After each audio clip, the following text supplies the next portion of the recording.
Hello, welcome to national rankers. मैं हूं आभा गुप्ता सेरीवाल और हम पढ़ रहे हैं क्लास 12 का अकाउंट, जिसमें चैप्टर 12 कंपनी के वित्तीय विवरणों के विश्लेषण से संबंधित थ्योरी पढ़ रहे हैं हम। इससे पहले मैंने आपको तुलनात्मक वित्तीय विश्लेषण के बारे में बताया। तुलनात्मक वित्तीय विश्लेषण में किसी भी कंपनी के एक या एक से अधिक वर्षों के जो आंकड़े होते हैं उनको इस तरह से प्रस्तुत किया जाता है कि वो आसानी से समझ में आ सके और उनकी तुलनात्मक स्टडी की जाती है, तुलनात्मक अध्ययन किया जाता है और महत्वपूर्ण निष्कर्ष उससे निकाले जाते हैं। इसकी उपयोगिता, इसकी सीमाएं इसके पहले मैं आपको बता चुकी हूँ। अब हम पढ़ेंगे इसके प्रकार। वित्तीय विश्लेषण के लिए प्रमुख रूप से निम्न तुलनात्मक विवरण बनाए जाते हैं। नंबर 1, तुलनात्मक आय विवरण, comparative income statement. Comparative income statement जिसमें कंपनी की जो नेट प्रॉफिट है वो कितना है और कितना वो इंक्रीज हुआ है उसकी स्टडी की जाती है। और सेकंड नंबर पे इसमें हमको करना है तुलनात्मक स्थिति विवरण, मतलब comparative balance sheet. Comparative balance sheet में एक पर्टिकुलर डेट में किसी भी कंपनी की असेट्स कितनी इंक्रीज हुई हैं, लायबिलिटीज़ कितनी इंक्रीज हुई हैं या डिक्रीज हुई हैं, इसकी स्टडी इसमें की जाती है। इसके बाद तुलनात्मक आय विवरण को हम पढ़ेंगे डिटेल में। आय विवरण या लाभ हानि विवरण भी इसको आप कह सकते हैं। तुलनात्मक आय विवरण या तुलनात्मक लाभ हानि विवरण एक ऐसा विवरण है जो एक व्यवसाय के 2 या अधिक अवधियों के परिचालन परिणामों को तुलनात्मक रूप से निरपेक्ष मूल्य व प्रतिशत में हुए परिवर्तनों को प्रस्तुत करता है। मतलब किसी भी व्यवसाय के एक निश्चित अवधि में जो 2 वर्ष के या उससे अधिक आंकड़े हैं तो उनमें क्या परिवर्तन हुआ, उनमें प्रतिशत के रूप में क्या परिवर्तन हुआ, उनकी तुलना करके उसकी जानकारी निकाली जाती है। इससे व्यवसाय की जो कार्यकुशलता है उसकी जानकारी प्राप्त होती है। जिस संस्था की बिक्री जितनी अधिक होगी पिछले वर्ष की तुलना में उसकी कार्यकुशलता उतनी अधिक आंकी जाएगी, जिसके आधार पर भविष्य की योजनाएं बनाई जा सकती हैं। तुलनात्मक आय विवरण में निम्न तथ्यों को प्रकट किया जाता है। नंबर 1, विक्रय या परिचालन से आय में वृद्धि या कमी की गति क्या है। मतलब अगर कोई कंपनी की सेल्स है तो उससे उसकी आय में वृद्धि हो रही है या कमी हो रही है, तो उसकी क्या पोजीशन है, किस टाइप से वो हो रही है, किस गति से वो परिवर्तन हो रहा है।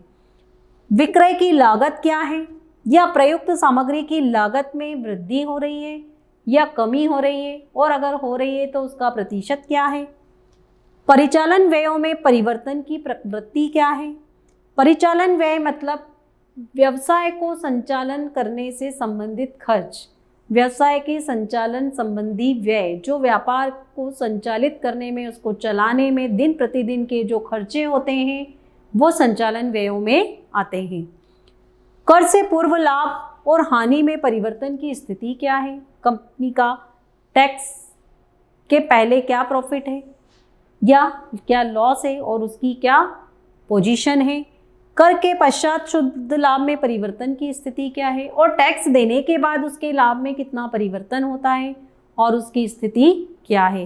तो ये चीज़ें हमको पढ़ना है तुलनात्मक लाभ हानि विवरण के अंतर्गत। फिर तुलनात्मक आय विवरण या तुलनात्मक लाभ हानि विवरण बनाने के उद्देश्य, इसका सबसे पहला मुख्य उद्देश्य ये होता है कि 2 या अधिक वर्षों की आय और व्ययों की मदों की तुलना की जाती है। 2 वर्ष की या उससे ज़्यादा वर्ष की जो आय दी गई है या जो व्यय की मदें दी गई हैं, तो उसमें ये देखा जाता है कि अगर आय बढ़ी है तो अच्छी बात है, लेकिन अगर व्यय बढ़ी हैं, व्यय अगर बढ़ गए हैं तो कौन सा अनावश्यक व्यय है ये देखा जाता है और किस कारण से बढ़े हैं। क्योंकि किसी भी कंपनी के या संस्था के व्यय अगर बढ़ते हैं तो उसका सीधा सीधा असर उसकी आय पर पड़ता है। व्यय अगर बढ़ते हैं तो आय कम हो जाती है। दो विभिन्न वर्ष की आय तथा व्ययों की मदों में वृद्धि या कमी, इंक्रीज या डिक्रीज, निरपेक्ष रूप में या प्रतिशत के रूप में विश्लेषित करना। निरपेक्ष रूप में मतलब जैसे मान लीजिए कि किसी कंपनी की 2019 में खर्च 10,000 थे और 2020 में वो खर्च बढ़ के 15,000 हो गए, तो निरपेक्ष रूप मतलब 5,000 रुपये से उसमें वृद्धि हो गई। और फिर इस वृद्धि जो हुई है 5,000 रुपये जो इंक्रीज हुआ है उसका परसेंटेज निकाला जाता है। लास्ट ईयर के जो एक्सपेंसेस हैं उनको बेस मानकर था, तो उसमें कितनी इंक्रीज हुआ, 50% से इंक्रीज हो गया, तो किस कारण से इंक्रीज हुआ उससे पता लगाया जाता है।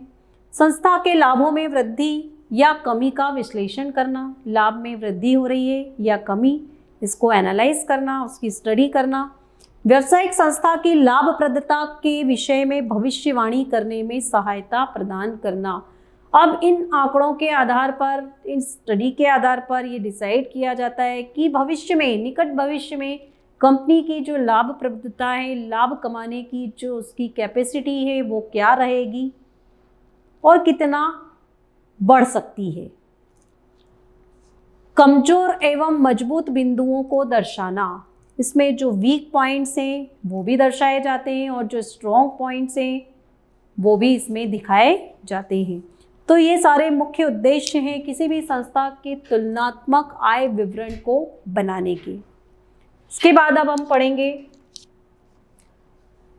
तुलनात्मक आय विवरण या तुलनात्मक लाभ हानि विवरण तैयार करना। अभी हमने इसके पहले पढ़ा इनके उद्देश्य और इसके बारे में, तो अब ये बनाए कैसे जाते हैं ये देखना है हमें।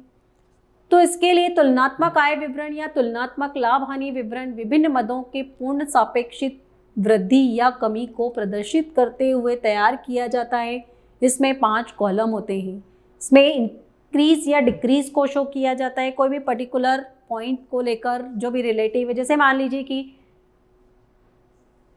सेल्स है, तो सेल्स में इंक्रीज हो रहा है कि डिक्रीज हो रहा है। Revenue from operation sales, expenses हैं, तो एक्सपेंसेस इंक्रीज हो रहे हैं या डिक्रीज हो रहे हैं, ये इसमें शो किया जाता है। तो इसमें 5 कॉलम होते हैं। सबसे पहला जो कॉलम होता है वो इनकम एक्सपेंडिचर की मदें लिखी जाती हैं। सेकेंड कॉलम में प्रीवियस ईयर के आंकड़ों को दिखाया जाता है जो भी क्वेश्चन में दिए गए हैं। जैसे 17-18 2 ईयर्स के डाटा दिए गए हैं तो 2017 के डाटा को पहले दिखाया जाएगा। फिर तीसरे खाने में चालू वर्ष के, करंट ईयर के जो डाटाज हैं उनको दिखाया जाता है। और फिर चौथे कॉलम में विभिन्न मदों में हुए परिवर्तन के निरपेक्ष या परिशुद्ध वृद्धि या कमी के आंकड़ों को एब्सोल्यूट फिगर के रूप में, मुद्रा के रूप में दिखाया जाता है। जैसे पहला कॉलम में 10,000 है, दूसरे कॉलम में 15,000 है, मतलब इंक्रीज हो रहा है या डिक्रीज हो रहा है। 5,000 रुपये से इंक्रीज हो गया तो उसको एब्सोल्यूट चेंज वाला जो कॉलम है उसमें दिखाया जाता है। और फिर दूसरे खाने और तीसरे खाने के अंतर को निरपेक्ष आंकड़ा या एब्सोल्यूट डिफरेंस कहा जाता है, या इंक्रीज या डिक्रीज को प्रदर्शित करता है कि इंक्रीज हो रहा है या डिक्रीज हो रहा है। ये 4 कॉलम्स के बारे में मैं आपको बता चुकी हूं। अब इसके आगे जो हमको पढ़ना है, इसके आगे 5वें कॉलम में हमें क्या लिखना है, उसको किस तरह से बनाना है, इसका फॉर्मेट क्या है, किस फॉर्मेट में बनाना है, ये मैं आपको अपने अगले वीडियो में बताऊंगी। तो उसके लिए आप मेरा अगला वीडियो ज़रूर देखें। Thank you.